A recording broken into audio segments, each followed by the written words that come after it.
આ અવતાર ધારણ કોને માટે કર્યો?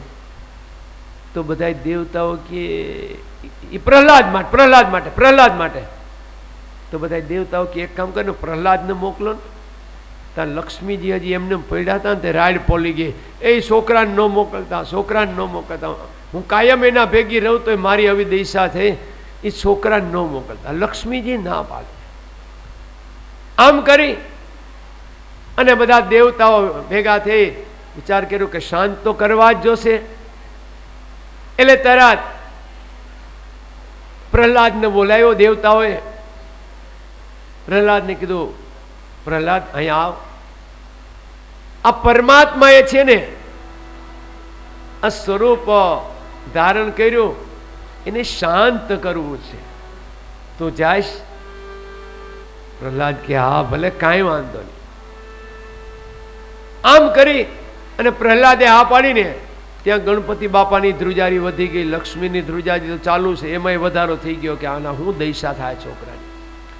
પણ જો એક વાક્ય યાદ રાખજો, સિંહ હોય ને, સિંહ એ બેઠો હોય ને તો હણકા હોય ને એનાથી કૂદીને બીન ભાગે, પણ સિંહના બચ્ચા હોય ને તો સિંહ ઉપર ઠેકડા મારતા હોય. ધ્યાન રાખજો, બટકા ભરતા હોય, ઠેકડા મારતા હોય. સિંહના બચ્ચાને સિંહની બીક ન હોય. એમ જ્યાં પ્રહલાદને કીધું ને, પ્રહલાદ કે ભલે હું જાઉં.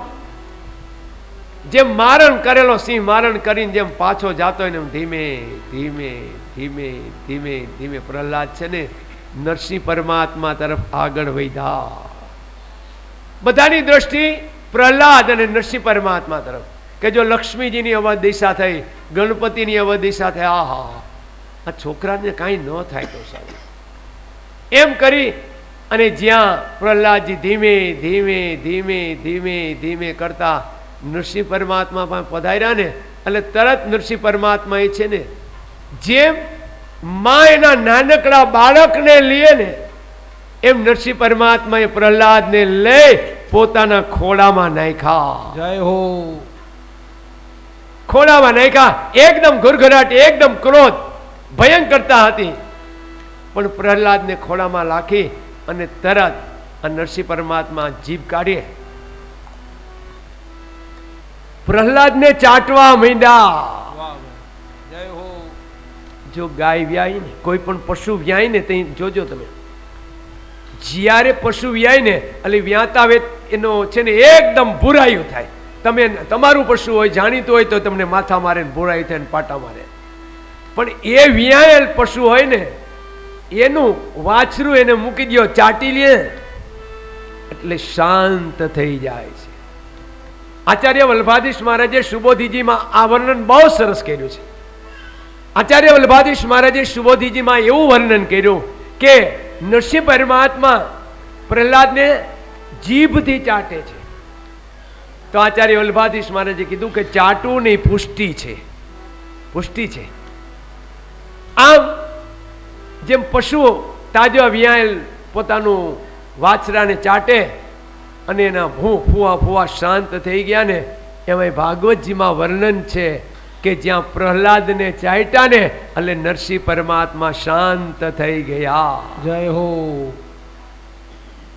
સુખદેવજી મહારાજ પરીક્ષિત રાજાને કહેવા લાગ્યા કે રાજન, આમ જ્યાં પરમાત્મા શાંત થયા ને એ વખતે જ્યાં ભાગવતજીમાં કેવું સરસ મજાનું વર્ણન છે.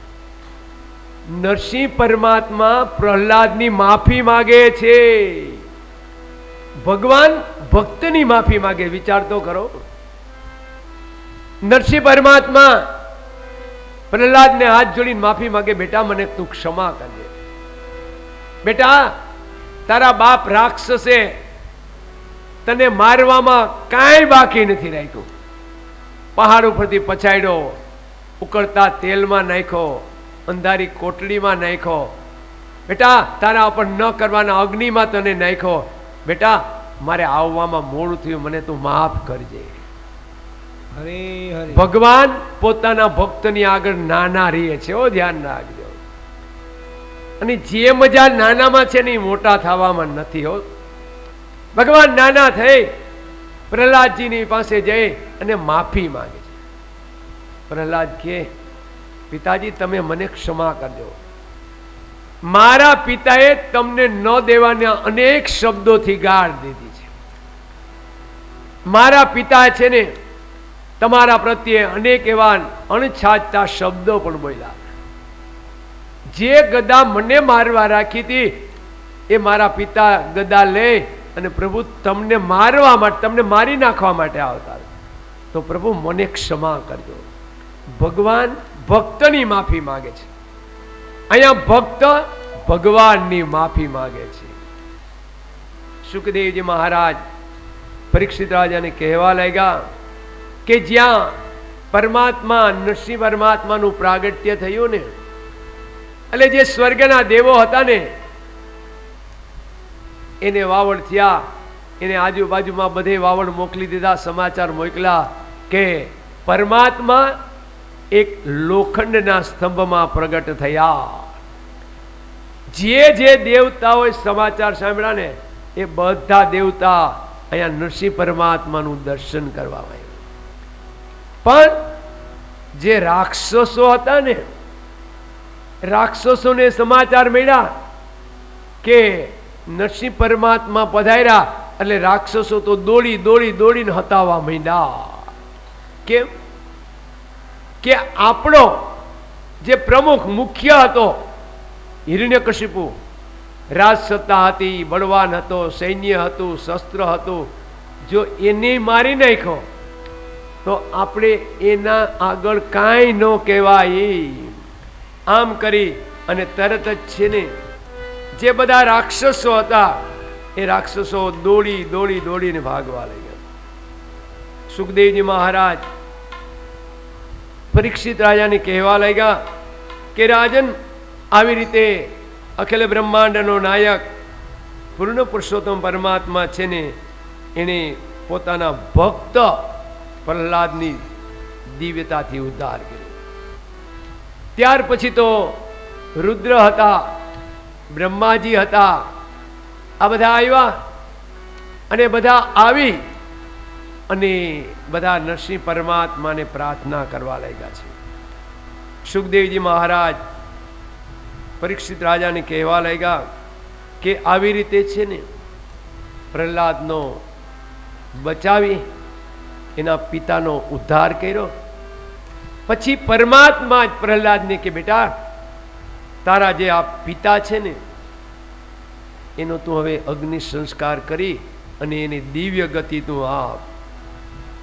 સુખદેવજી મહારાજ પરીક્ષિત રાજાને કહેવા લાગ્યા કે આમ જ્યાં પરમાત્માએ આશીર્વાદ આપ્યા ને ત્યાં ભગવાનની જો ભક્તમાં નાનામાં નાનો અને પ્રાર્થના મોટામાં મોટી પ્રહલાદની છે. 9મા અધ્યાયમાં 50મા શ્લોકમાં ભક્તમાં સૌથી નાનો છે, પણ અહીંયા ભાગવતમાં પ્રાર્થના મોટામાં મોટી હોય ને તો પ્રહલાદની છે. પ્રહલાદ વાચ બ્રહ્માદય સુરગણા મુનિયાત સિદ્ધા સત્વે કથામતયો વચસા પ્રવાહે નારાદિતો પુણ્ય ગુણે રઘુનાપી વિપ્રો કિમ તોષ્ટમર્હતિ સમે હરિ રુગ્રજાદે. આમ કરી અને આનો 50મો છેલ્લો શ્લોક છે. તતપ્તર્હમતો નમઃ સ્તુતિ કર્મ પૂજા કર્મ સ્તુતિ ચરણયો શ્રવણમ કથાયા. જો ભક્તમાં નાનો ઉંમર નાની છે પણ પ્રાર્થના બધાય કરતા 50 શ્લોકમાં એ ભાગવતજીમાં એની પ્રાર્થના બતાવી છે. આમ કરી અને પ્રહલાદજી મહારાજે નરસિંહ પરમાત્માનું પૂજન કર્યું. પૂજન કરી અને નરસિંહ પરમાત્માને છે પરિક્રમા કરી અને પ્રહલાદજી મહારાજ છે ને પિતાજીનો અગ્નિ સંસ્કાર કર્યો છે. इति श्रीमद्भागवते महापुराणे वैयाशक्याम अष्टादशसहस्रायां पारम संहितां सप्तमस्कन्ध समाप्तोऽयं श्री गिरिराजधरण की स्वस्थ श्री गणेशाय नमः. श्री सरस्वत्यै नमः. श्री सद्गुरु परमात्मने नमो नमः. ઓમ નમો ભગવતે વાસુદેવાય.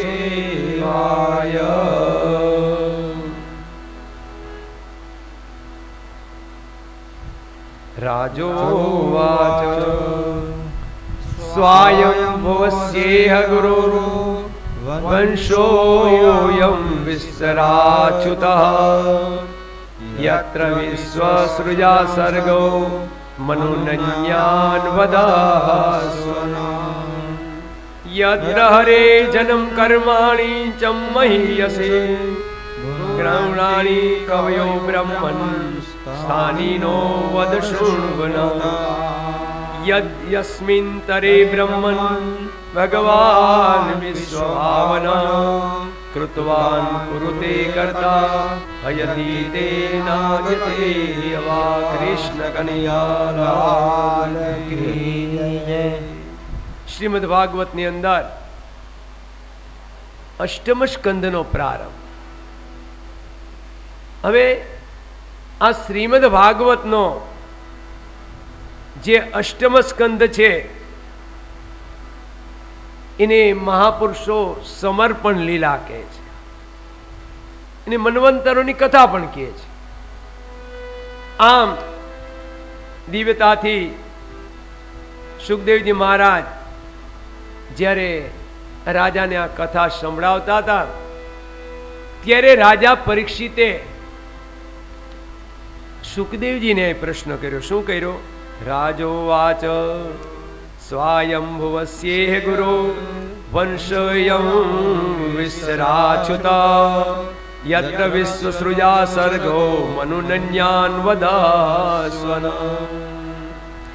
રાજા પરીક્ષિત સુખદેવજી મહારાજને પ્રશ્ન કરે છે કે મહારાજ, આપ મને આ દિવ્ય કથા સંભળાવો છો, મારે મોક્ષ પ્રાપ્તિ માટે મને આનંદ આવે છે, પણ સુખદેવજી મહારાજ, મારી અંતરથી એવી ઈચ્છા છે કે મારે મન્વંતરોની કથા સાંભળવી છે. આમ જ્યાં રાજા પરીક્ષિતે સુખદેવજી મહારાજને આવા મન્વંતરની કથા સાંભળવાનું કીધું ને, એ વખતે સુખદેવજી મહારાજ પરીક્ષિત રાજાને કહે છે કે રાજન સાંભળો, મન્વંતરો છે એ દિવ્ય છે, મન્વંતરોની કથા છે એના કરતાં પણ દિવ્ય છે. શ્રીમદ ભાગવતજીના અષ્ટમ સ્કંધની અંદર આ દિવ્ય મન્વંતરોની લીલાનું વર્ણન આવે છે. હવે જેમ માનવનું આયુષ્ય 100 વર્ષનું ગણવામાં આવે છે, એમ બ્રહ્માજીના એક દિવસની અંદર 14 મનવો રાજ્ય કરે છે. બ્રહ્માજીનું 14 મનવોનું રાજ્ય પૂરું થાય ત્યારે બ્રહ્માજીનો એક દિવસ પૂરો થાય. હવે એ પ્રત્યેક મનુના રાજ્યની અંદર જુદા જુદા પરમાત્માના અવતાર થાય છે. આમ પુરાણોમાં આધાર છે, શાસ્ત્રોને આધારે આપણે કહીએ તો આપણા 4,32,000 વર્ષ પૂરા થાય ને ત્યારે એક કલિયુગ પૂરો થાય, 4,32,000. હવે એના ડબલ કરો એટલે 8,64,000 વર્ષ પૂરા થાય એટલે એક દ્વાપર યુગ થાય. એના ત્રબલ કરો એટલે 12,96,000 વર્ષ થાય ત્યારે એક ત્રેતા યુગ પૂરો થાય. આમ એના 4 ગણા કરો તો 17,28,000 વર્ષ પૂર્ણ થાય ને ત્યારે એક સતયુગ પૂરો થાય. દ્વાપર, કલી, દ્વાપર, ત્રેતા અને કલી, આ 4 યુગ છે ને, એ 4 યુગની એકવાર ચોકડી પૂરી થાય એટલે એ 4 યુગની ચોકડી એટલે 1,000 વાર છે ને એના વર્ષ પૂરા થાય. આમ કરી અને આ 4 યુગની એક ચોકડી પૂરી થાય એટલે બ્રહ્માજીને તો હજી એક દી પૂરો માંડ થાય. આમ આવી રીતે બ્રહ્માજીનું 100 વર્ષનું આયુ. આ 4 ચોકડી છે ને 1000 વાર પૂરી થાય તે બ્રહ્માજીનો 1 દિવસ પૂરો થાય. હવે આવો બ્રહ્માજીના 1000 વર્ષનું આયુષ્ય બતાવ્યું છે. સુખદેવજી મહારાજ પરીક્ષિત રાજાને કહેવા લાગ્યા કે રાજન, હવે સ્વયંભૂ જે મન્વંતર હતા ને એમાં ભગવાનનો યજ્ઞ નારાયણનો અવતાર થયો. હવે આ યજ્ઞ નારાયણ એ કપિલ નારાયણનો અવતાર થયો. ત્યાર પછી જે બીજું મન્વંતર આવ્યું એ બીજા મન્વંતરની અંદર પરમાત્માનો વિભુ નામનો અવતાર થયો.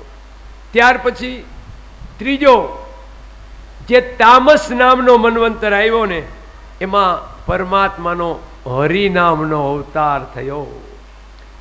હરિ ભગવાનના જુદા જુદા ભગવાનના હરિનામ છે. ભગવાન સ્વામિનારાયણનું નામ પણ છે ને કર્ક રાશિમાં છે, હરિ છે. પણ અહીંયા જે હરિ છે ને એ જે 24 અવતારો છે ને એમાંના એક હરિ કીધેલા છે. સુખદેવજી મહારાજ પરીક્ષિત રાજાને કહે છે કે રાજન, આમ એ પરમાત્મા એ છે ને આ તૃતીય તામસ મન્વંતરની અંદર જે હરિનામનો અવતાર ધારણ કર્યો હતો ને એ હરિનામનો અવતાર ધારણ કરી અને પરમાત્માએ છે ને હાથીને ઉગાડ્યો, મગરનો મોક્ષ આપ્યો. આમ સુખદેવજી મહારાજે કીધું. એટલે રાજા પરીક્ષિતને થોડીક વધારે જાણવાની જિજ્ઞાસા થઈ.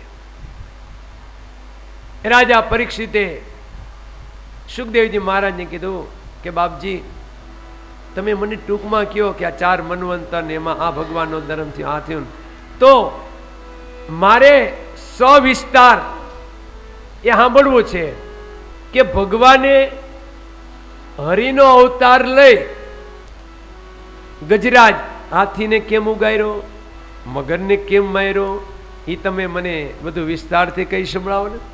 ત્યારે સુખદેવજી મહારાજ બીજા અધ્યાયના પહેલા શ્લોકમાં કહે છે, શ્રી શુક ઉવાચ આસીદ ગિરિવરો રાજન શ્રીકૂટમ ઇતિ વિસ્તૃતા ક્ષીરોદેનાવૃત શ્રીમાન યોજનાયુતમોચ્યુતા. અહીંયા સુખદેવજી મહારાજ પરીક્ષિત રાજાને કહે છે કે રાજન સાંભળો, હવે ક્ષીર સાગરની અંદર ત્રિકુટાચલ નામે એક પર્વત હતો. જેમ આપણો ગિરનાર કેમ છે એમાં જુદી જુદી કેટલા શિખરો છે, ટેકરીઓ છે. એમાં ભાગવતજીમાં વર્ણન છે કે આ ત્રિકુટાચલ પર્વત હતો ને એને 3 ટેકરીઓ હતી. ઉપરની ટેકરી હતી એ સોનાની હતી, વચ્ચેની ટેકરી હતી એ રૂપાની હતી, નીચેની ટેકરી હતી એ લોખંડની હતી. આ ત્રિકુટાચલ પર્વતને 3 ટેકરીઓ અને 3 છે ને એ જુદી જુદી હતી. સુખદેવજી મહારાજ પરીક્ષિત રાજાને કહેવા લાગ્યા કે રાજન, આ ત્રિકુટાચલ પર્વત હતો ને એના નીચેના ભાગમાં તળેટીમાં એક વિશાળ સરોવર હતું.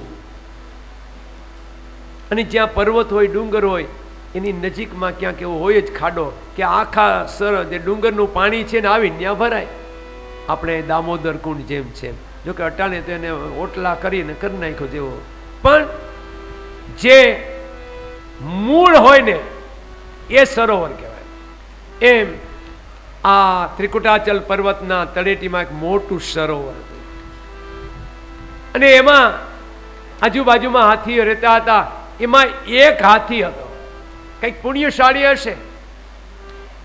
અને ભાગવતજીમાં વર્ણન છે કે એ હાથીઓને અનેક હાથણીઓ હતી, એક એક હાથીને અનેક મદનિયા હતા. આમ કરી આ હાથી છે ને પોતાની હાથણીઓને સાથે લઈ, પોતાના મદનિયાને સાથે લઈ અને હાથી છે ને અહીંયા વિહાર કરવા માટે નીકળ્યા.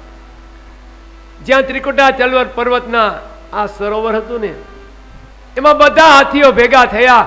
અને હાથી ભેગા થયા ને હાથીને પાણી હોય ને એટલે બસ આનંદ.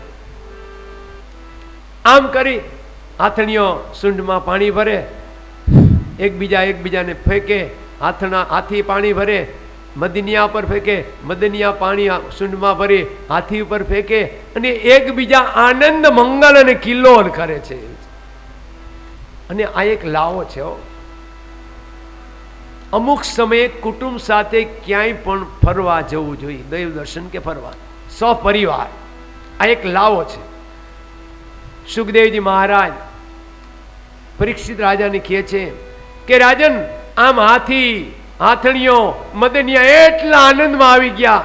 ઉનાળાનો સમય હતો, પાણી એકબીજાને માથે ઉડાડે અને આનંદ મંગલ કરતા હતા. પરિવાર સાથે ફરવા ગયા હોય ને બધા ઘરના જોઈને નિર્દોષ અને નિસ્વાર્થ આનંદ હોય. નિર્દોષ નિસ્વાર્થ. આમાં જ્યાં હાથી છે ને ધીરે ધીરે જ્યાં સમુદ્રમાં પાણી ભરવા સૂંઢમાં જતો હતો ને, તો હાથીનો પગ જરાક અંદર સરોવરમાં વધારે વયો ગયો. થોડી વાર થઈ તો અંદર એક વિશાળ ભયંકર મગર રહેતો. એટલે મગરને થયું ખોરાક સામેથી આવ્યો લાગે છે. એમ કરી મગરે મોઢું ફાડી અને હાથીનો જે પગ હતો ને એને પગને એકદમ પકડી લીધો. હાથીને એમ થયું કદાચ કંઈક પથ્થર કે કંઈક લાગ્યું છે, એટલે જરાક ચીસ પડી, ચીસ એમ કરી જોરથી ચીસ પડી. પણ એને એમ થયું કદાચ કંઈ પથ્થર હશે, કંઈ લોખંડનું કંઈ હથિયાર હશે લાગી ગયું. એમ કરી હાથી જ્યાં પાછો પગ લેવા જાય છે ને, ત્યાં મગર છે ને એનો પગ અંદર પાણીમાં ખેંચે છે. જો હાથી છે ને એકદમ છે ને શક્તિશાળી પ્રાણી છે, પણ હાથીની શક્તિ ક્યાં કામ લાગે? જમીન ઉપર.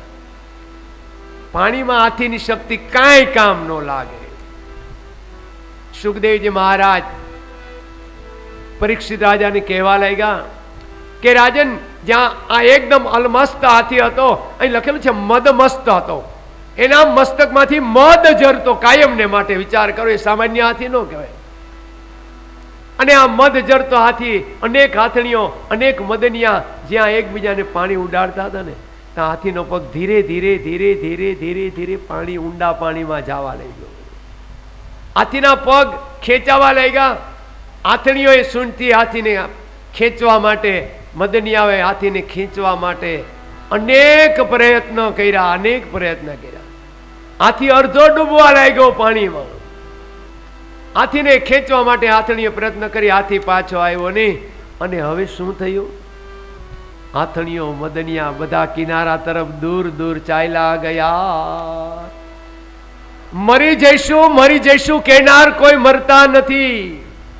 મરી જઈશું કહેનાર કોઈ મરતા નથી. એટલે મરનારની રાખને તો શું, એની સામે કોઈ જોતા નથી. હરે હરે, અમે મરી જાવ ને અમે નહીં. વિચાર કરો, અમારી પત્ની, અમારી ઘરવાળી, અમારી માત છે, અમારી ઘરવાળી, અમારી માત છે.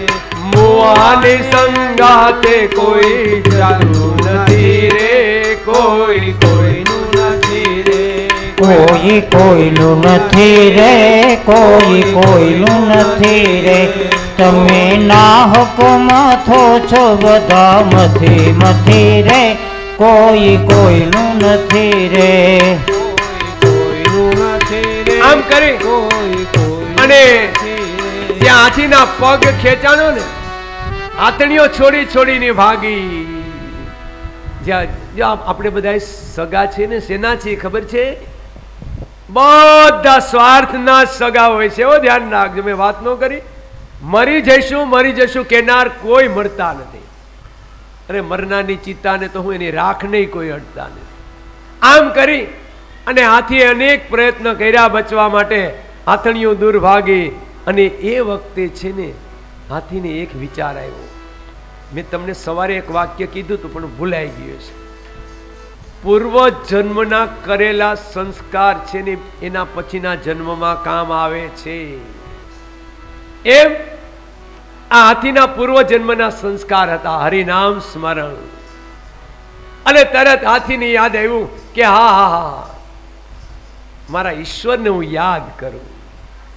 આમ કરી અને હાથી હતો ને એને તરત પરમાત્માને પ્રાર્થના કરી, હે પ્રભુ, હે નાથ, હે કૃપાનિદાન, જલ્દી પધારો, મને બચાવો. પૂર્વ જન્મના સંસ્કાર સાથે આવે છે. અને થિયરી ઓફ કર્મ સિદ્ધાંતમાં એ જ લખ્યું છે કે હાથીને પૂર્વ જન્મના સંસ્કારથી ભગવાનનું નામ યાદ આવ્યું. અને ભગવાનનું નામ યાદ આવવું ને એ હેલી વસ્તુ નથી હો. બધું યાદ આવે, પુત્ર યાદ આવે, પત્ની યાદ આવે, પિતા યાદ આવે, માં યાદ આવે, બધું આવે, પણ ભગવાનનું નામ યાદ આવવું હેલી વાત નથી. આમ કરી અને જ્યાં હાથીએ પરમાત્માને પોકાર કર્યો કે હે પ્રભુ, अब सौंप दिया इस जीवन को भगवान तुम्हारे शरणों में, अब सौंप दिया इस जीवन को भगवान तुम्हारे चरणों में. હાથીએ કીધું, પ્રભુ જેવો છો એવો તારે શરણે આવ્યો છો. પ્રભુ સ્વીકાર, તારા વગર મારો કાંઈ ઉદ્ધાર નથી. अब सौंप दिया इस जीवन को भगवान तुम्हारे शरणों में, अब सौंप दिया इस जीवन को भगवान तुम्हारे चरणों में. હાથીએ ભગવાનની શરણાગતિ સ્વીકારી. જે જીવ ઈશ્વરની શરણાગતિ સ્વીકારે ને ઈશ્વર બધું છોડી દે. જ્યાં હાથીએ શરણાગતિ સ્વીકારીને ત્યાં ગોલોકમાં લક્ષ્મીજી ઠાકોરજીની સેવા કરતા હતા. અને જ્યાં હાથીએ પ્રાર્થના કરીને એટલે તરત પરમાત્મા એકદમ ઠાકોરજી ઊભા થઈ અને દોડ્યા. લક્ષ્મી પૂછે, ક્યાં જાવું? હવે અહીંયાની જવાબ આપે ત્યાં તો હાથી ડૂબી જાય.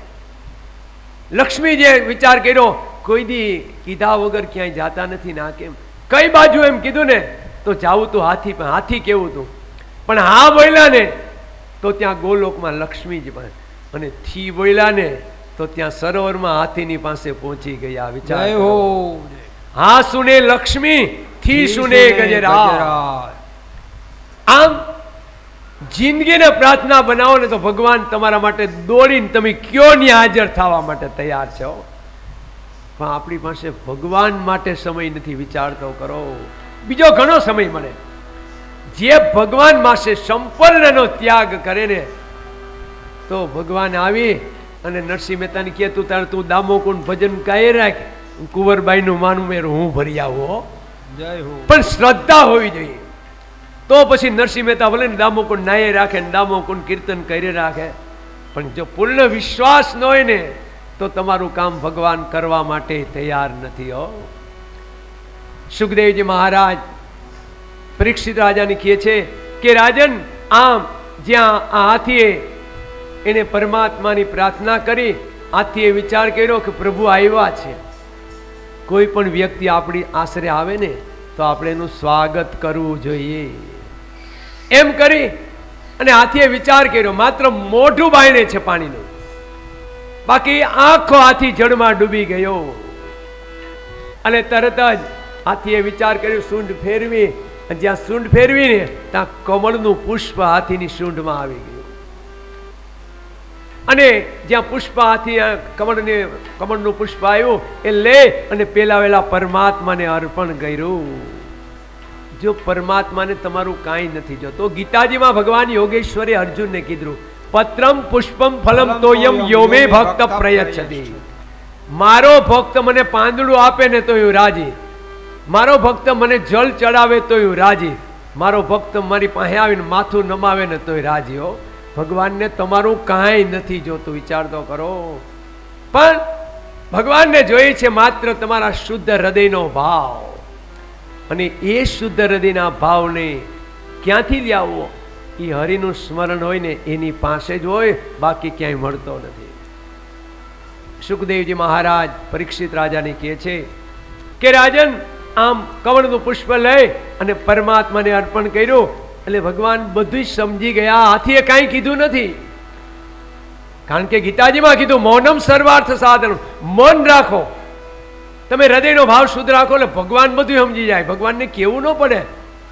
નરસિંહ મહેતાને કે હાલ તારા કુંવરબાઈનું મામેરું ભરવા જાવ, ભગવાન કોઈને કહે નહીં. અને આપણે નો કામ કર્યું ને તો કે હા ભેગો હું ગયો તો તઈ તો એનું થયું. ભગવાન કોઈને કહેતા નથી ને બધું કામ કરી આવે. હો, સખુબાઈને કીધું નતું કે તું જા હું વાહિદા કરી, પણ સખુબાઈ વહી ગઈ ને પરમાત્માએ બધું કીધું. પાછું સખુબાઈ બન્યા હતા ને એને બદલે ભગવાન થઈ ગયા અને કોઈને કીધું નહીં કે મેં સખુબાઈનું કામ કર્યું. આને ભગવાન કહેવાય. સુખદેવજી મહારાજ પરીક્ષિત રાજાને કહે છે કે રાજન, આ જ્યાં હાથીએ છે ને પરમાત્માને પ્રાર્થના કરી, અને ભાગવતજીમાં એવું વર્ણન છે કે પરમાત્માએ પોતાનું સુદર્શન ચક્ર હતું ને એ સુદર્શન ચક્રને આજ્ઞા કરી કે જા, હાથીનો જેને પગ પકડ્યો ને એ મગરનું મસ્તક છે દેન. આ તો ઊંડો એકદમ જળમાં મગર હતો ઊંડો ઊંડો, અને સુદર્શન ચક્ર ગયું અને છનન કરી અને જ્યાં સમુદ્રને જે સરોવરમાં ગયું જ્યાં મગર હતો ને એનું મસ્તક કરતું છેદી નાખ્યું. અને ભાગવતજીમાં વર્ણન છે એનું મસ્તક મગરનું ક્યાં ને ક્યાં દૂર ફેંકાઈ ગયું. જો વૈષ્ણવ કોને કહેવાય, સજ્જન કોને કહેવાય? બીજાનો ઉદ્ધાર કરે ને એ વૈષ્ણવ કહેવાય, એ સજ્જન કહેવાય. આપણો ને આપણો ઉદ્ધાર તો હવ કરીએ. જો હાથીએ પ્રાર્થના ભગવાનને કરી, ઉદ્ધાર મગરનો કર્યો. વિચાર કરો, નકર એમનો કે મારો ઉદ્ધાર કરો, પણ નહીં, જે બીજાનો ઉદ્ધાર કરે ને એ મહાન કહેવાય. આમ કરી અને રાજા પરીક્ષિતને આ મન્વંતરની કથા કરી. આગળ અહીંયા જે રાજાએ પાછો પ્રશ્ન કર્યો કે હે રાજન, આ તમે જે આ પરમ કૃપાળુ પરમાત્માની જે કથા કરી ને, તો મારે હજી એની કંઈક કથા સાંભળવાની છે, મને કહો ને. ત્યારે સુખદેવજી મહારાજ કહે છે, શિશુ ઉવાચ યદા દુર્વાસસા શાપાત સેન્દ્રાલોકસ્ત્રયો નૃપ. 5મા અધ્યાયનો 16મો શ્લોક. સ્ત્રીન શ્રીકાંતાસ્તત્રમ નિષુરિજ્યાદયા. જ્યાં પરમાત્માએ ની આ દિવ્ય કથા સુખદેવજી મહારાજે આ પરીક્ષિત રાજાને કઈ સંભળાવીને, એટલે એ વખતે સુખદેવજીને પાછો પ્રશ્ન કર્યો કે મહારાજ હજી કાંઈક મને આગળની કથા સંભળાવો ને. એ વખતે સુખદેવજી મહારાજ પરીક્ષિત રાજાને કહેવા લાગ્યા કે રાજન, સ્વર્ગના બધા દેવતાઓ છે, ઇન્દ્ર, અગ્નિ, વરુણ, વાયુ, કુબેર, અનંત આકાશ, એ બધા દેવતાઓનો પ્રમુખ ઇન્દ્ર હતા. સ્વર્ગના દેવતાના મુખ્ય ઇન્દ્ર હતા. હવે એ સ્વર્ગના જે દેવતા હતા એના ગોર આચાર્ય એ બૃહસ્પતિ મહારાજ હતા. જે કાંઈ કામ હોય એના ગોર બાપા બૃહસ્પતિ મહારાજ બધું એનું કામ કરી દે. હવે એક વખત જ્યાં ઇન્દ્ર મહારાજ છે ને એ પોતાનો ઇન્દ્રનો હાથીનું નામ બતાવ્યું છે આમાં, ઐરાવત. ઇન્દ્ર એમના ઐરાવત નામનો જે હાથી હતો ને એ ઐરાવત હાથી ઉપર બેસી અને જ્યાં ઇન્દ્ર જતા હતા ને ત્યાં દુર્વાસા ઋષિ સામેથી આવતા હતા. અને દુર્વાસા તો મહાન ઋષિ હતા, પ્રતાપી હતા, તેજસ્વી હતા. પણ દુર્વાસાને થયું કે સ્વર્ગના દેવોનો પ્રમુખ છે ને, હાલ હું એનો સત્કાર કરું, એનું સ્વાગત કરું. આમ કરી અને દુર્વાસા મુનિએ પુષ્પ હતો, પુષ્પની માળા લઈ અને છે ને એને ઇન્દ્રનો સત્કાર કર્યો પુષ્પની માળા. આમ જ્યાં સત્કાર કર્યો એટલે ઇન્દ્રને થોડુંક એની સત્તાનું, એનું પદનું, એના હોદ્દાનું અભિમાન હતું. એટલે ઇન્દ્રે આ હાર હતો ને એ પોતાને પહેરાવ્યું તો લઈને હાથી ઉપર નાખ્યો. હાથીનો સહજ સ્વભાવ છે, એને કાંઈ પણ માથા ઉપર હોય સૂંઢમાં લઈ નીચે મૂકીને કચડી નાખે. હવે આ પુષ્પ દુર્વાસાએ ઇન્દ્રને સ્વાગત માટે આપ્યું. ઇન્દ્રએ ઘા કરી ત્યાગ કર્યો, હાથીએ લઈ અને પગેઠે કચડી નાખ્યું. તો શાસ્ત્રમાં એ લખેલું છે કે પુષ્પની અંદર લક્ષ્મીજી બિરાજે છે. ક્યાંય ફૂલ પૈગે કચરાતું હોય ને તો લઈને એક કોણ મૂકી દેજો, લક્ષ્મીજી પરવાર આપણી ઘેરે આવશે, આપણી વાહે. હો, ધ્યાન રાખજો, ક્યાંય કચરાવા દેતા નહીં ફૂલ. હા, એમ આ પુષ્પ હતો, એને હાથી છે એકદમ પગ વડે કચરાવા નાખ્યો. ધીરે ધીરે ધીરે ધીરે આ દુર્વાસા ઋષિની ધ્યાન ગયું કે મેં જે પુષ્પથી ઇન્દ્રનું સ્વાગત કર્યું, ઇન્દ્રએ એ પુષ્પ છે હાથીના પગની, તે કચડાવી નાખ્યું. એટલે તરત દુર્વાસા તો મહાન ક્રોધી હતા. જેટલા તપસ્વી હતા ને એટલા જ ક્રોધી. એટલે દુર્વાસાને આ ગમ્યું નહીં. દુર્વાસા ઋષિએ વિચાર કર્યો કે સ્વર્ગનો પ્રમુખ હતો, મેં એનું સ્વાગત કર્યું, એને મારું આ પ્રમાણે અપમાન કર્યું. એટલે તરત દુર્વાસાએ શાપ આપ્યો, જા ઇન્દ્ર, તે મારું અપમાન કર્યું, મારો શાપ છે કે તારી સત્તા, સારી સંપત્તિ, તારો વૈભવ, એ જે કાંઈ છે ને એ બધું વહી જશે, બધાનો નાશ થશે. આમ કરી અને દુર્વાસા ઋષિએ ઇન્દ્રને શ્રાપ આપ્યો. જો બ્રાહ્મણનો શ્રાપ ભગવાન કૃષ્ણએ પણ મિથ્યા નથી કર્યો. જ્યારે યદુવંશના બાળકો બ્રાહ્મણોની કસોટી કરવા ગયા કે આ સ્ત્રીને દીકરો આવશે કે દીકરી, એટલે બ્રાહ્મણોએ કીધું એને દીકરો નહીં આવે, દીકરી નહીં આવે, લોખંડનું એક છે ને મુસળ આવશે ને તમારા કુળનો સત્યાનાશ કાઢી નાખશે. આ શ્રાપ બ્રાહ્મણનો હતો, પણ કૃષ્ણ પરમાત્માએ વિચાર કર્યો બ્રાહ્મણનો શ્રાપ મિથ્યા કરાય નહીં. એમાં દુર્વાસા બ્રાહ્મણ, એને પણ શ્રાપ આપ્યો ઇન્દ્રને કે જા, તારી સંપત્તિ, તારું રાજ્ય, તારું બધું ચાલ્યું જશે, તે મારું અપમાન કર્યું ને. બ્રાહ્મણને ક્યારેય નારાજ ન, ક્યારે કદાચ આપણે રાજી ન કરી શકીએ તો કઈ નહીં. બ્રાહ્મણને નહીં, કોઈ પણને આપણે રાજી ન કરી શકીએ તો કાંઈ નહીં, પણ આપણાથી કોઈ નારાજ ન થાય એ ખાસ ધ્યાન રાખવું. સુખદેવજી મહારાજ પરીક્ષિત રાજાને કહેવા લાગ્યા કે રાજન, જ્યારે ઇન્દ્ર પાસે સત્તા હતી, મૂડી હતી ને તે બેફામ વર્તન કરતો હતો, અને હવે આ દૈત્યો રાક્ષસોને ખબર પડ્યા કે સ્વર્ગના દેવોને શ્રાપ છે, તો હાલો આપણે એની પર લડાઈ કરીએ. સ્વર્ગમાં જે બધું છે ને એ બધું આપણે એની પાસે લઈ લેશું, કારણ કે એને બ્રાહ્મણનો શાપ છે. આમ કરી અને ઇન્દ્ર છે ને એકદમ છે ને નિસ્તેજ થઈ ગયો. અને જીવ પાસે જ્યારે સંપત્તિ હોય, સત્તા હોય ને, ત્યારે હાથમાં ન રહ્યો. ધ્યાન રાખજો, જ્યારે સંપત્તિ હોય, સત્તા હોય ને, ત્યારે જીવ હાથમાં નથી રહેતો. મૂડી હોય જ્યારે બે પૈસાની, બની જાવું ત્યારે અભિમાની, જ્યારે ખાવાના સાસા પડે ત્યારે તને યાદ કરું. મને મુશ્કેલી જ્યારે પડે ત્યારે તને યાદ કરું. જીવ માત્ર નું આવું છે. બે પૈસાની મૂડી હોય ને એટલે ભગવાને ભૂલાઈ જાય, પણ જઈ મુશ્કેલી આવે ને તઈ મારો ના સાંભળે.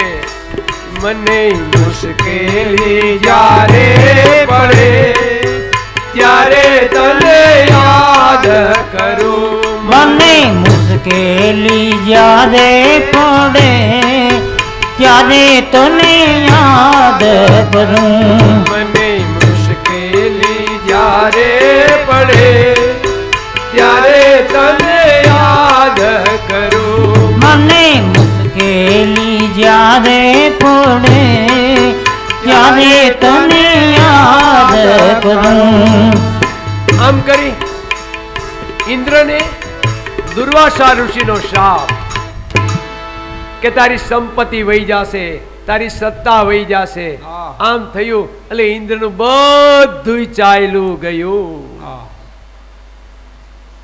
ઇન્દ્રએ વિચાર કર્યો, જે રાક્ષસો, જે દૈત્યો મારી સામે ન જઈ શકે, એ દૈત્યો રાક્ષસો આજે મને મારી અને મારું બધું લઈ ગયા. કેમ? શાપ હોય ને ત્યારે ભગવાન પણ કાંઈ ન કરી શકે. હો, શાપ હોય ત્યારે ભગવાન પણ લાચાર થઈ જાય છે. કાળ કોઈને છોડે નહીં, ભલે હોય ભગવાન. કાળ કોઈને છોડે નહીં, ભલે હોય ભગવાન. ભીલે બાણ છોડ્યું ને ત્યારે કૃષ્ણ હતા બળવાન. કૃષ્ણ બળવાન હતા, પણ બ્રાહ્મણનો શ્રાપ હતો ને ત્યાં કૃષ્ણ પણ લાચાર બન્યા. સુખદેવજી મહારાજ પરીક્ષિત રાજાને કહેવા લાગ્યા કે રાજન, આમ જ્યાં ઇન્દ્ર ઉપર આ દૈત્યોએ ચડાઈ કરી, ઇન્દ્રનું બધું સ્વર્ગનું રાજ્ય, સત્તા, સંપત્તિ બધું વયું ગયું. આપણી પાસે ઘણું હોય ને વહી જાય ને પછી આપણને ક્યાંય હોખ ન થાય. એક તો ક્યાંય ફાવે નહીં, કારણ કે મફતના પૈસા તાગડધી ના કર્યા હોય, મફતના પૈસા પછી ઘેરે હોરવે નહીં. હો, ધ્યાન રાખજો. એમ ઇન્દ્રની એવી દશા થઈ, ક્યાંય ગમતું નથી. એટલે ઇન્દ્રએ વિચાર કર્યો તો હવે આમાં કંઈક કરવું તો જોહે ને. એટલે તરત ઇન્દ્ર વગેરે સ્વર્ગના દેવતાઓ હતા ને, એ બધા દેવતાઓ પરમાત્મા પાસે ગયા, ભગવાનની પાસે ગયા. ભગવાનની પાસે જઈ બધા દેવતાઓએ ભગવાનને કીધું, પ્રભુ, અમારી પાસે જે સ્વર્ગનું જે સંપત્તિ હતી, સત્તા હતી, એ બધું ઓલા દૈત્યો લઈ ગયા. અટાણે અમારી કઠણાઈ છે. આપણે નથી ગુરુ બાપા પાસે જોયું કે હમણાં કેવા ગ્રહ હાલે હતા, હમણાં તો આમ થઈ ગયું. પણ કર્મનું ફળ ભોગવા વગર છૂટકો નથી. આમ કરી ઇન્દ્ર ભગવાન પાસે ગયા તો ઇન્દ્ર એમ કીધું, સાંભળ ઇન્દ્ર, જો તારી સત્તા, તારી સંપત્તિ, તારો વૈભવ, સ્વર્ગનું રાજ્ય બધું વહી ગયું ને, તારે પાછું મેળવવું હોય ને તો એક કામ કર. શું? તું સમુદ્રનું મંથન કર, અને જો સમુદ્રનું મંથન કરજે એમાંથી અમૃત નીકળશે. અને અમૃત નીકળશે ને, અમૃત તમે પી જાજો, પછી રાક્ષસો તમને મારી નહીં શકે, તમને કાંઈ કરી નહીં શકે, ને બધું તમારું ગયું ને એ બધું પાછું આવી જશે. આમ કીધું. ઇન્દ્ર તો એકદમ રાજીનો રેડ થઈ ગયો. સુખદેવજી મહારાજ પરીક્ષિત રાજાને કહેવા લાગ્યા કે રાજન, આમ ઇન્દ્રને કીધું કે તમે સમુદ્ર મંથન કરો, પણ ભગવાને કીધું, સાંભળ, ઉતાવળો થામાં. આ સમુદ્ર મંથનમાં છે ને એ એકલાનું કામ નથી. તમે બધા દેવતાઓ ભલે રહ્યા, પણ તમારા જે દુશ્મનો છે ને, શત્રુઓ, દૈત્યો, રાક્ષસો, એની એમાં તમારે જરૂર પડશે ખરી. ઇન્દ્ર કે પણ ભગવાન, એ તો અમારા શત્રુ છે, એને તો મારવા છે, એને મારે ક્યાંથી મેળ પડે. ભગવાન કે સાંભળ, અને આપણે ગુજરાતીમાં એક કહેવત છે, મને અડધી આવડે, અડધી નથી આવડતી. ગુજરાતીમાં એક કહેવત છે કે ગરજે ગધેડા નહીં. હા, અડધી આવડે છે, અડધી હજી શીખવી બાકી છે. એટલે ભગવાનને કીધું કે આ રાક્ષસો અને દૈત્યો છે ને એ તો મારા શત્રુ છે. એટલે ભગવાન કે કામ હોય ને તો એને બાપા કેવું પડે. હો, હાલ બાપા હાલ ને. આમ કરીને ઇન્દ્ર મહારાજે કીધું, કાંઈ વાંધો નહીં, ભગવાને કીધું તો હાલ જાશું. એમ કરી અને ઇન્દ્રએ એક વિચાર કર્યો કે દૈત્યોના રાજા બલિ રાજા છે ને, એ મારા શત્રુ, દુશ્મન, વેરી છે, પણ હું એને જઈને પૈગે લાગી લઈશ, બધું કામ પૂરું થઈ જાય. જે દાદા પાંડુરંગ શાસ્ત્રી એ જ કીધું કે વંદન કરો, વેર બધું વિખરાઈ જાય છે. વંદનમાં એટલી શક્તિ છે. આમ કરી અને ઇન્દ્ર મહારાજે સ્વર્ગના બધા દેવતાઓ તો એની મીટિંગ બોલાવી, બધાને ભેગા કર્યા કે જો ભાઈ, હું ભગવાન પાસે ગયો તો ભગવાને મને સમુદ્ર મંથન કરવાનું કીધું, પણ એમાં આપણું એકલાનું કામ નથી, આપણે દૈત્યોના રાજા, બલિ રાજા, રાક્ષસો, એની જરૂર પડશે. તો બધાય કે પણ એની પાસે કેમ જાવું? આપણે કોક હારે, પાડોશી હારે હારી પેઠે બાંધ્યા હોય, અને કોક દીક આપણા ઘરમાં કંઈક ઘટ્યું હોય, અને આપણો ભાઈ મહેમાન થઈને આવ્યો હોય ને કંઈક લેવા જવું હોય એની ઘેરે, તો આપણે જઈ શકીએ? પગ ન ઉપડે. હો, પગ ન ઉપડે. આમ કરી અને તરત જ છે ને એ વખતે જ્યાં ઇન્દ્રને એમ થયું કે મારે બલિરાજા પાસે માગવા જવું, પણ બલિરાજા રે તો હું બાંધ્યો છું, માગવા કેમ જવું? પણ એને થયું કે નહીં, ભગવાને મને કીધું તું જાજે. એટલે બલિરાજા છે ને માંડ માંડ માંડ પગ ઉપાડતા ઉપાડતા ઉપાડતા બલિરાજા પાસે જાય ને, ત્યાં બલિરાજાના એટલે સૈન્યવાળા હતા ને તો ઠાઠ માઠ બંદૂકો તલવારનું તૈયાર કરીને ઉભા થઈ ગયા કે ઇન્દ્ર આવે મારો, ઇન્દ્ર આવે મારો, ઇન્દ્ર આવે મારો. ઇન્દ્ર કે શાંત થાઓ, શાંત થાઓ. એમ કરી ઇન્દ્ર સ્વર્ગનો રાજા, રાક્ષસોનો રાજા બલિરાજાને પૈગે પડ્યો. ગરજે ગધેડા નહીં કેવો પડે, સ્વર્ગનો રાજા વિચાર તો કરો.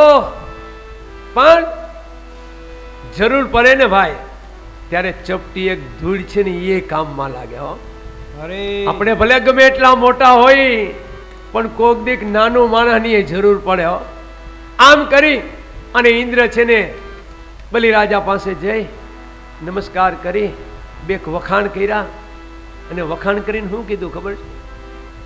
અરે બલિરાજા, તમે ને અમે તો ભાઈઓ છે. જો આપણે સંબંધ બાંધવા હોય તો શું કહીએ, મારા ફઈના દીકરાના હારાનો વેવાય થાય એ ઢુકડો, અને મેળ ન હોય તો કે મારો ભાઈ છે પણ એમાં નથી કઈ. હગો ભાઈ છે એમાં કાંઈ નથી, ફઈના દીકરાના હારાનો વેવાય એ નજીક થાય. એમ અહીંયા બલિરાજાને શું કીધું ઇન્દ્ર મહારાજે? અટાણે આપણે હારાહારી કરવી એટલે કે લે આ લે, તમે ને અમે તો ભાઈઓ છીએ. આપણા પિતા એક છે કશ્યપ ઋષિ, આપણી માં જુદી છે દીતી ન દીતી, બાકી તો આપણે ભાઈઓ કહેવાય. જો કામ પડે ને તઈ સમાધાન કરી લેવા. સુખદેવજી મહારાજ પરીક્ષિત રાજાને કહેવા લાગ્યા કે રાજન આમ ઇન્દ્ર ગયા, બલિરાજાને બધી વાત કરી. અને બલિરાજા કે ભલે કાંઈ વાંધો નહીં. બલિરાજાએ કીધું કે જ્યારે તમે અમને બોલાવો ત્યારે અમે તમને સહકાર આપવા આવશું. સુખદેવજી મહારાજ પરીક્ષિત રાજાને કહેવા લાગ્યા કે રાજન આમ સમુદ્ર મંથનની સંપૂર્ણ તૈયારી, પણ જો નાનકડું દોણું હોય ને તો નાની રવાઈ જોઈએ, મોટું દોણું હોય ને તો મોટી રવાઈ જોઈએ. અટલને તો ઘર આવી ગયા એટલે કઈ ઉપાધિ નથી, પણ જેવડું દોણું ને એવડી રવાઈ જોઈએ. આમ મંથન શેનું કરું તું? સમુદ્રનું. તો સમુદ્ર કેવડો બધો તો રવાઈ કેવડી જોઈએ. એટલે તરત ભગવાનને પૂછ્યું તો ભગવાન કે એક કામ કરો, પેલો મંદરાચલ પર્વત છે ને એ ઉપાડીને સમુદ્રમાં મૂકો ને, એનાથી સમુદ્રનું મંથન કરો ને તો થાય. દેવો દૈત્યો ગયા, જ્યાં મંદરાચલ પર્વત ઉપાડવા ગયા ને ત્યાં ઉપડો નહીં. હજુ એક વાક્ય ખાસ ધ્યાન રાખજો. ઉપાધિ કોને હોય ખબર છે? ઘરમાં જે મોટો હોય ને એને ઉપાધિ હોય. ઝીણકા તો ખખરીને હોઈ જાય કે બાપા આફોડા ક્યાંકથી ગોતી આવશે, આપણે આફોડા માં ગોતી આવશે, આખોથી ઠેકડા મારે ને. ઉપાધિ મોટા હોય એને હોય. અહીંયા શું થયું? જે પર્વત દેવો ને દૈત્યો ઉપાડતા હતા નો ઉપડ્યો. ઉપાધિ કોને થઈ? ભગવાનને થઈ. મોટા હતા ને, ભગવાનને ઉપાધિ થઈ. અને એ વખતે ભગવાને આ દેવો ને દૈત્યની સાથે જઈ અને આ મંદરાચલ પર્વત એને ઉપડાયો, સમુદ્રમાં મૂક્યો. જો એક ધ્યાન રાખજો, સારા કામ કરો ને એટલે 100 વિઘન આવે. સારા કામની અંદર 100 વિઘન આવે. એમ જ્યાં હજી સમુદ્ર મંથન તો ચાલુ થયું નથી, મંદરાચલ પર્વત લેવા જ્યાં સમુદ્રમાં મૂક્યો ને ત્યાં મંદરાચલ પર્વત ડૂબવા લાગ્યો. એ ઉપાધિ એ ભગવાનને ડૂબી જાય તો મંથન કેમ થાય? એટલે પરમાત્માએ વિચાર કર્યો કે આનું મંથન અધૂરું. ભગવાન કાચબો બન્યા. જય હો.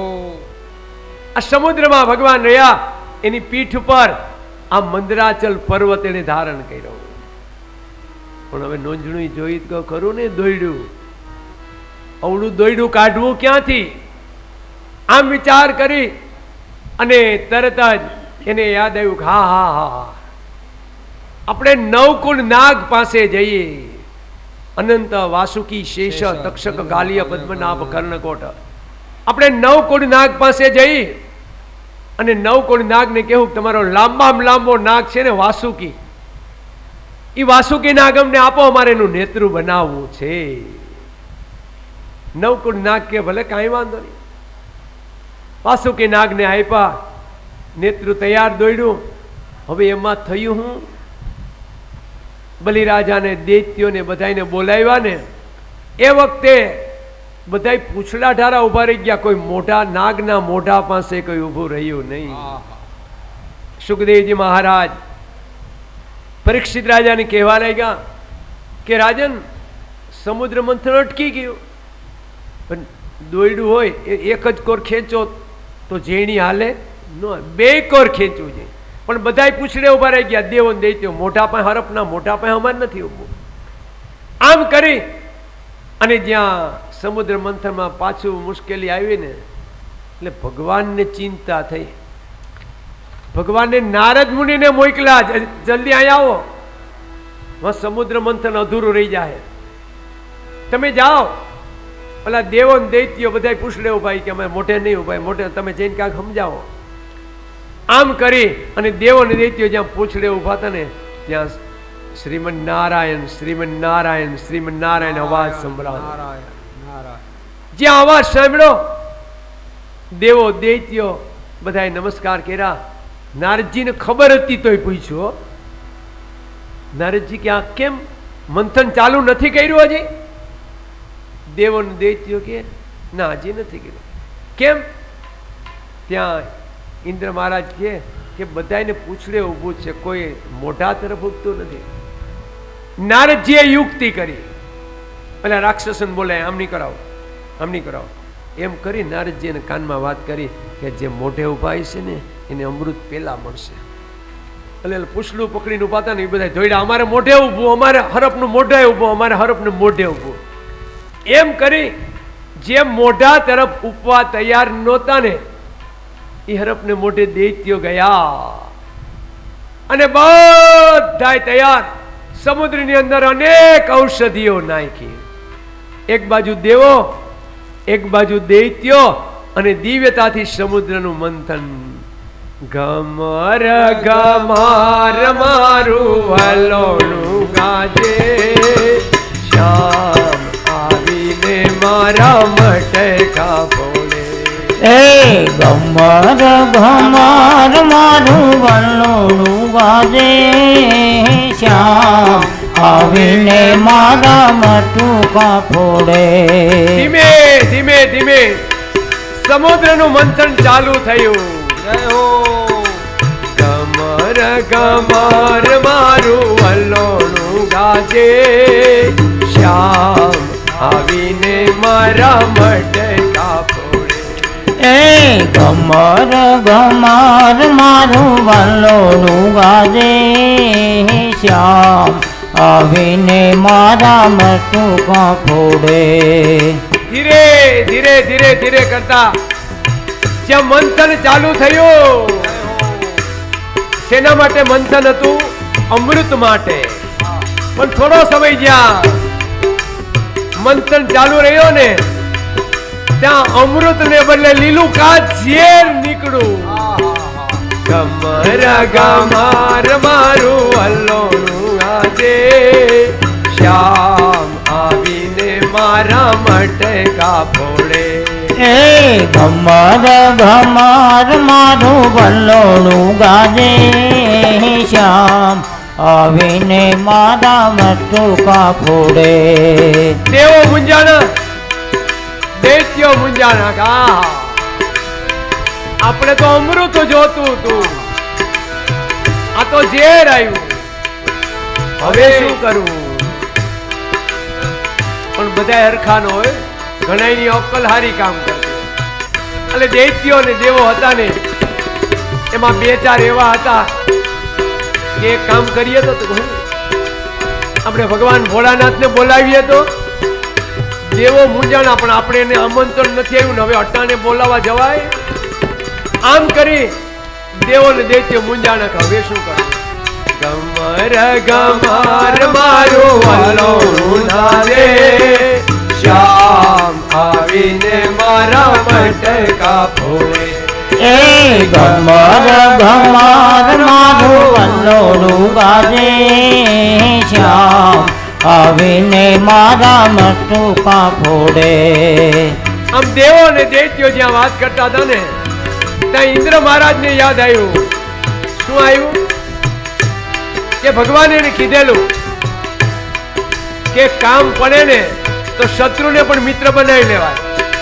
શિવજી આપણો શત્રુ નથી, આપણે આમંત્રણ નથી આપ્યું એટલું જ ને. કાંઈ વાંધો નહીં, હાલો ને જઈએ. એમ કરી અને સ્વર્ગના બધા દેવતાઓ ભેગા થયા. ભેગા થઈ અને કૈલાસ પર્વત પર ભગવાન ભોળાનાથની પાસે ગયા. કૈલાસ પર્વત પર ગયા ને ત્યાં ભગવાન ભોળાનાથ ધ્યાનસ્થ અવસ્થામાં જોયું. આહા, ધન ભાગ ને ધન ઘડી આજે મારે આંગણે સ્વર્ગના દેવતાઓ આવ્યા. પણ ભગવાન ભોળાનાથને ખબર નથી કે હું ભોળો છું. આ આવ્યા એ કોઈ ભોળા નથી. હો, ધ્યાન રાખજો. ભગવાનને એમ જો આપણે જીવા હોય ને આપણે બધાય દેખાય. ભગવાન ભોળાનાથને એમ થયું કે આ બધા તો ભોળા છે, મારે આંગણે આવ્યા. અને તરત જ ભગવાન ભોળાનાથ શિવજીએ કીધું, પધારો, શું તમને કાંઈ મદદ કરી શકું? ત્યારે ઇન્દ્રાદિ બધા દેવતાઓ હતા ને, એ ઇન્દ્રાદિ દેવતાએ કીધું, મહારાજ એક કામ છે. શું? અમે સમુદ્ર મંથન કરતા હતા ને એમાં અમારે અમૃત જોતું હતું, પણ અમૃતને બદલે હડાર ભયંકર લીલું કાશ ઝેર નીકળ્યું.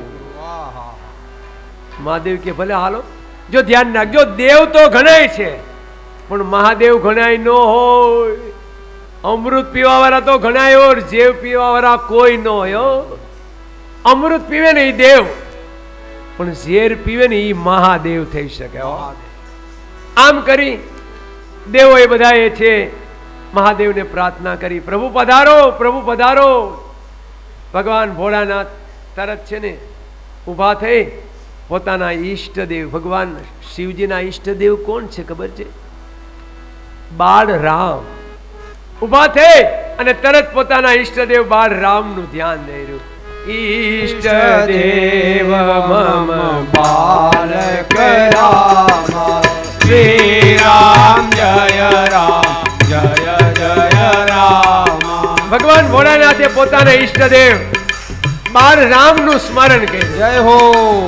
ઈષ્ટદેવ મમ બાલક રામ, શ્રી રામ જય રામ, જય જય રામ.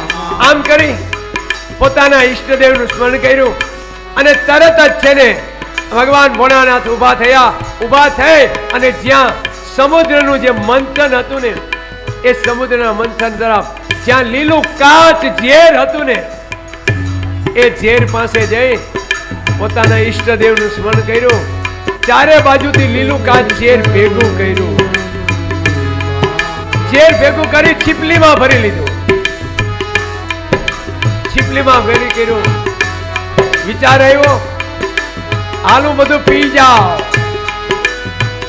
એમ કરી જ્યાં ઝેર મોઢામાં નાખ્યું ને ત્યાં યાદ આવ્યું, આહા,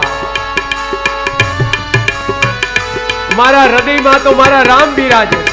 મહાદેવ. અને ઝેર અંદર જશે તો મારા રામ જીરવી નહીં શકે, મુશ્કેલ. બીજો એ વિચાર આવ્યો, હવે આ ઝેર જો મોઢામાંથી બહાર કાઢું તો આ જગતના દરેક જીવ જંતુઓ છે ને મૃત્યુ પામે. હવે શું કરું? ઝેર પૂગી ગયું, ગળામાં પૂગી ગયું, લીલું કાચ ઝેર છે. ભગવાન ભોળાનાથે વિચાર કર્યો, બહાર કાઢું તો આ જગતના જીવોનો નાશ થાય, અંદર જવા દઉં તો મારા ઈષ્ટદેવને મુશ્કેલી થાય. એટલે તરત પરમાત્માએ ઝેર છે ને ગળામાં જ રાખ્યું. ગળો લીલો કાચ થઈ ગયો. લીલાની સંસ્કૃતમાં નીલ કહેવાય. એટલે ભગવાનનું નામ પડ્યું નીલકંઠ મહાદેવ. ભગવાન ભોળાનાથ હતા ને મહાદેવ. એને આ ઝેર હતું એ ઝેર એને કંઠની અંદર ધારણ કર્યું. સુખદેવજી મહારાજ પરીક્ષિત રાજાને કહેવા લાગ્યા કે રાજન આમ ધીરે ધીરે ધીરે સમય પસાર થયો. હવે જો ભગવાન ભોળાનાથે ઝેર પીધું ને આપણે શરબત પી લઈ 5 મિનિટ. હવે આ બાળકોને તમે સાથે પાસે રાખજો બહેનો. આમાં મને છે ને કથામાં થોડોક વિક્ષેપ થાય છે અને આ બાર છે ને બંધ રાખજો. એટલે જે અંદર તૈયાર કરતા હોય ને એને કહેજો કે બાર બંધ રાખજો, કારણ કે બધાની મન ન્યા જાય છે ને એટલે ચિત્ત અહીં ન રહીએ ને એટલે કથામાં બહુ વિક્ષેપ થાય છે. એ બાર બંધ રાખજો.